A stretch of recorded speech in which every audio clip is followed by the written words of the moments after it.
కొన్ని శ్రమలు రాగానే మనం ఏంటో మనకు అర్థమవుతుంది.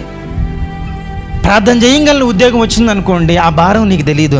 దేవుడు ఏం చేస్తాడంటే కొంచెం కాలం డిలే చేస్తాడు. నువ్వు ఎలా బిహేవ్ చేస్తావని, నువ్వు ఎలా బిహేవ్ చేస్తావు, నువ్వు ఎలా రెస్పాండ్ అవుతావు, ఏ విధంగా ప్రభువారిని తీసుకుంటావు. చిన్న అనారోగ్యం వచ్చింది, నువ్వు ప్రార్థన చేయగలనే కూడా దేవుడు స్వస్థపరచగలడు, కానీ దేవుడు మౌనంగా ఉంటాడు. గల కారణం ఏంటో తెలుసా? నిన్ను నీకు అర్థం చేయించడానికి. కొంత డిలే అయితే నువ్వు ఎలా రెస్పాండ్ అవుతావు.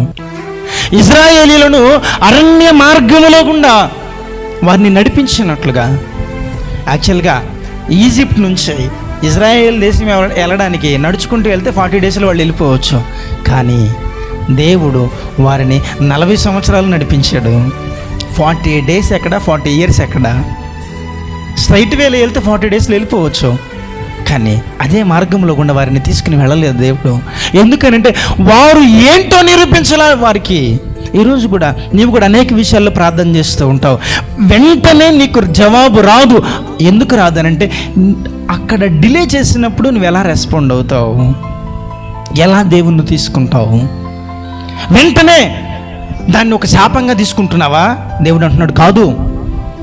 వెంటనే దేవుడు లేడంటావా?